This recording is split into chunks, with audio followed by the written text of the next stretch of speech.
Members, the Housing Committee on the KiwiSaver Budget Measures Bill. This is a clause-by-clause debate, and the question is that Clause 1 stand part. Mr. Chair. I call Dr. David Clark. Thank you, Mr. Chair. I am very glad to speak to this bill because we are firm in opposing it. We believe this is a bill that is stealing from the future of New Zealand. And we heard David Shearer in the previous contribution read out something from the Financial Services Council that talks about robbing the kids' piggy bank to go down to the pub to buy a beer. And that is the organisation that Jenny Shipley chairs. That is an organisation that is independent of this House, and they can see clearly that this bill steals from the future. And so my first suggested amendment, of course, is to the title. I think this bill should be called the Stolen Futures Bill, because it is a bill that is stealing from future generations. In New Zealand, we have a capital issue. We have had a capital issue for a long time. The Treasury in the 70s had somebody sitting at a desk trying to work out how to ensure we had more savings.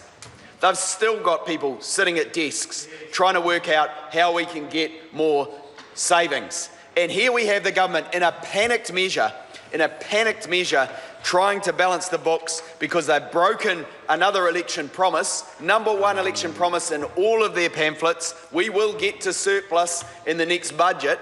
Broken promise. They're trying to patch it over. They're trying to make it not look too bad, but actually there's $1 billion difference between how things looked last budget and how things look now. $1 billion black hole is opened.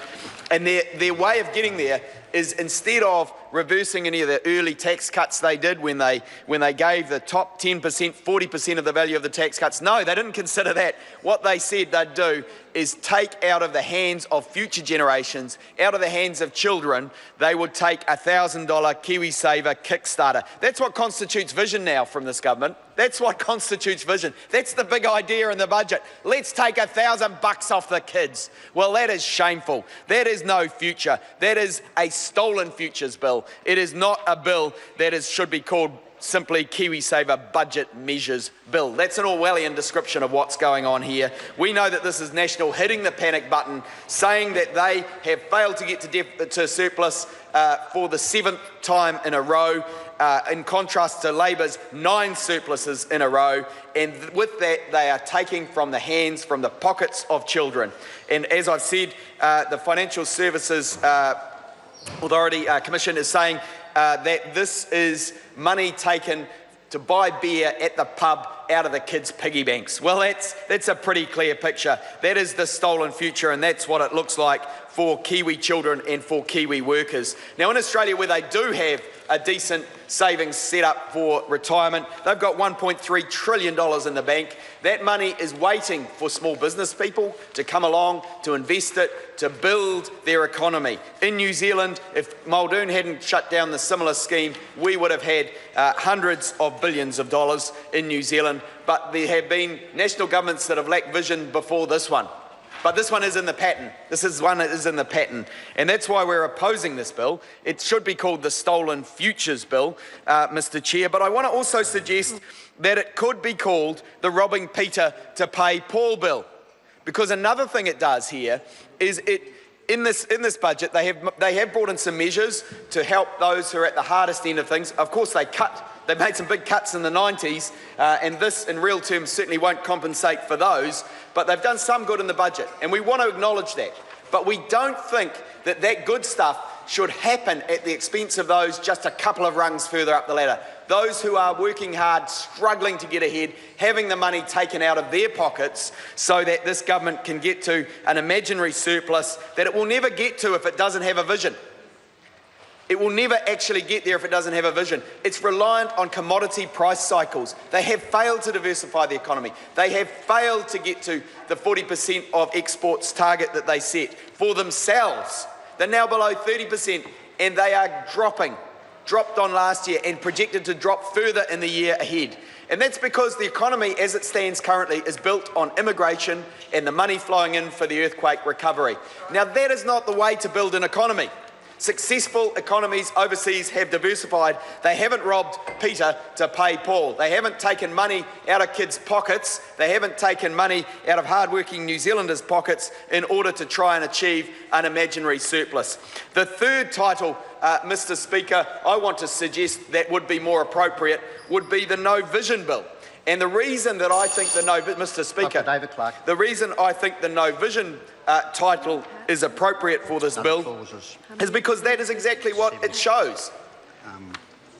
This bill shows no vision. It's a government that has no plan. It's panicked. And if we needed any evidence of that, we could turn to the regulatory impact statement prepared by the Treasury. Paragraph 1, it was prepared by the Treasury in consultation with Inland Revenue. Paragraph 2, the advice was requested in advance of Budget 2015 and therefore has been prepared urgently. Urgently. This was a quick fix because they were out of pocket. They were heading for deficit again. They didn't even get to surplus, but they thought they'd have a go at robbing hard-working New Zealanders, middle New Zealand's pockets in order to try and get close. Well, they've got egg on their face. And then if we skip down to paragraph 4, this analysis has not focused on the effect of policy options on national savings, as was the case when the KiwiSaver policy changes were announced in Budget 2011. They were short of time. They couldn't even assess what the impact of this was going to be. And that is also stressed in paragraph 5 of the 5 paragraphs on the front, where they say there has been only limited consultation because of budget sensitivity and a likely behavioural response. The Treasury understands that incentives matter. This government doesn't seem to get it. They claim to be economically literate, but yet they do not even understand the advice provided by Treasury, which says that if there is no incentive, people will not sign up. And if we needed any clear example of that, it's provided in the IRD's final summary evaluation conducted over 7 years of the scheme, over 7 years, where it's estimated that this scheme causes 36% additional savings. That's 36% of savings in New Zealand that wouldn't have happened. It has initiated a savings culture. And that is thanks to the Labor government's vision back when the scheme was started. Thank you, Dr. Cullen, is what they should be saying from those benches opposite. Thank you, Dr. Cullen. The reason New Zealand has savings is because, of course, of the Cullen Fund and because of KiwiSaver. All that these people can do is chop it. They have made 8 cuts to KiwiSaver. It is a budget of no vision, and this is a bill of no vision. It should be called the No Vision Bill.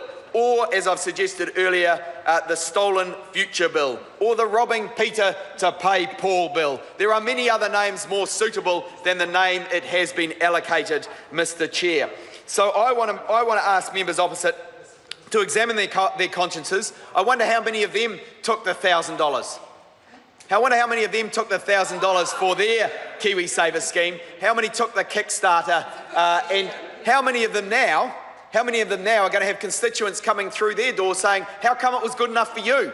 How come MPs? How come ministers? How come national government? It was good enough for you to take the $1,000 Kickstarter and then pull the rug out. Well, we know 500,000 Kiwis in the next 4 years, 500,000 Kiwis will miss out on this $1,000 Kickstarter. And many of them will be on low wages.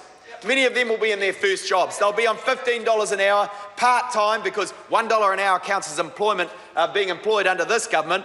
They'll be saving $2 a week if they're lucky. $1,000 in your bank account is a good incentive. When you go up to 1,002, 1,004, it may sound meagre to those national members, but that $1,000 is really a lot of money to people who are struggling to get by, who want to start thinking about their retirement. Starting out with $2 in your account or $4 in your account is pretty demoralising. But these guys are prepared to take that away. They're prepared to say that they are going to rob Peter to pay Paul. They're prepared to give up, admit that they've got no vision for New Zealand's future. They're taking money from those just 1 or 2 rungs up the ladder in order to try and look like they're doing something for the hard end of town. But they made the cuts in the 90s. They are the ones that actually caused the issues that they're trying to cover over now.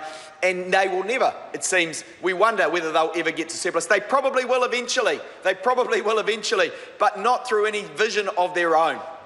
And they've made promises to get there sooner. They have so mismanaged the economy. They've failed in the good times to diversify. They've failed to promote new business opportunities. And here, once again, they are depriving the country of the opportunity to save, to have capital depth, to actually encourage businesses so that businesses can access capital in those big KiwiSaver funds to promote New Zealand's economy. They don't seem to have a vision for the economy. All they are focused on is breaking promises. John Key, we won't put GST up 15%. We will get exports to 40%. Not done. Pushing out the $7,000 wage increase for employees. They're breaking promises. Going to call Tracy Martin. Thank you, Mr. Chair.